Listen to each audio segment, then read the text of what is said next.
Hello and welcome to the deep dive. We're here to cut through the noise and bring you some essential insights.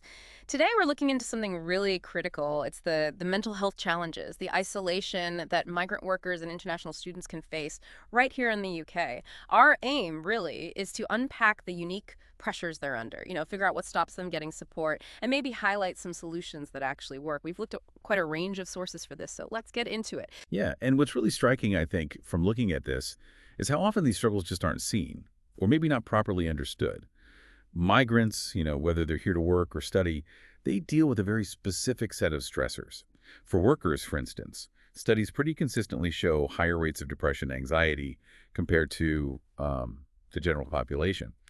And it's not just the obvious things like, language barriers or job worries. Some research points to this. Well, this pattern where the initial coping, the resilience, it sort of fades. And then you see a sharper dip in mental health maybe 6 months in, as all the little things, the microaggressions, a constant need to adapt, just kind of builds up. That's a really interesting point, that 6-month mark. So it's not just the shock of arrival, but this longer sort of simmering strain. How do international students fit in here? Are they facing similar things, maybe even more complex? Indeed, yes. International students face, well, a very similar set of challenges, but with their own distinct flavor, you could say. They're grappling with a new academic culture, often big financial worries, and of course, just missing home profoundly. Homesickness is a huge factor.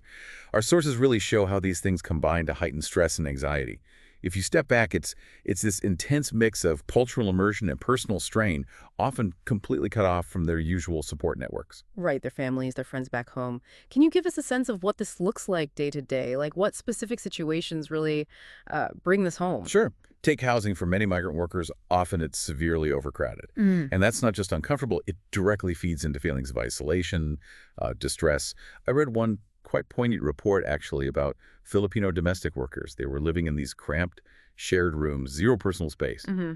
And they described the constant noise, the lack of privacy, how it just eroded their sense of self, Mm. leading to this inescapable loneliness. Gosh, that sounds incredibly difficult. And for students, beyond the academic pressure, what are those sort of tangible struggles they talk about? For students, a big one, often maybe underestimated, is just the absence of those strong social supports they had before. One study pointed out how this gap doesn't just hit their mental health, it actually affects their grades too. Their academic performance suffers. So you get this kind of vicious cycle. Stress makes it harder to study, which then just ramps up the anxiety even more. Okay, so we see these really pervasive issues. What are the biggest hurdles then? What stops people getting the mental health support they clearly need? Well, there's several things. Language is often a primary barrier, that's quite clear. And then there's cultural stigma. In many communities, talking about mental health is just, well, it's not done. That's a powerful deterrent. Plus, many migrants just don't know what services are even out there. Or, and this is crucial, they worry about their immigration status. If they seek help, will it cause problems? That fear can be paralyzing, really. Right. And are there issues within the healthcare system itself, systemic things that make it harder? Oh, absolutely. Yeah. Getting access to culturally sensitive services within the NHS, that's a major challenge. Services that really understand their background, their context, and frankly, the long waiting times everyone faces. They hit migrants even harder, especially if they're already struggling to communicate or just figure out how the system works. Okay, so knowing all these significant hurdles, what's actually working? Are there, practical steps, interventions that are showing some promise, glimmers of hope? There's some really interesting approaches emerging. For example, there's this program called the Friendship Bench. It started in Zimbabwe, actually, but it's been used successfully in parts of the UK now.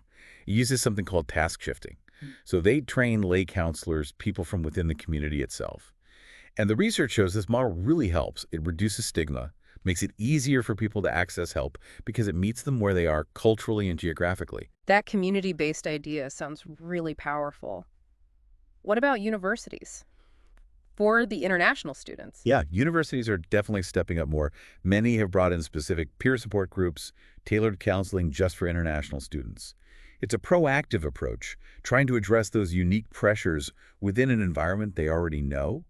It can help catch issues before they really spiral. So pulling this all together then, what does this mean for us? For individuals, institutions, communities, what concrete things can be done? Well, for individuals, building social connections is just massive. Actively joining community groups, student societies, anything that helps combat that isolation, and, crucially, seeking help when needed.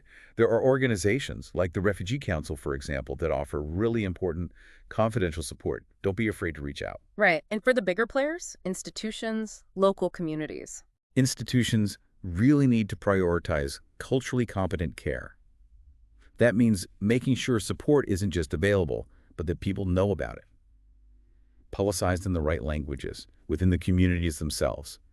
Ultimately, it's about meeting people where they are, with empathy, with resources that actually make sense for their lived experience. This has been a really, really vital exploration. It's so clear that tackling migrant mental health and isolation isn't simple. It's multifaceted, isn't it? An ongoing thing. Thank you. Yes, it truly is. In that collective understanding, that meaningful action, it's just paramount, especially making sure care is accessible and culturally right for everyone, no matter their background. Absolutely. And perhaps as you think about this deep dive, here's something to consider.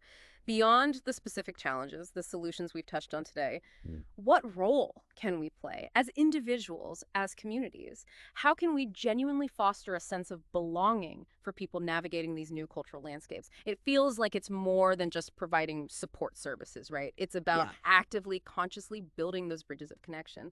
Thank you so much for joining us for this deep dive. We look forward to our next exploration with you.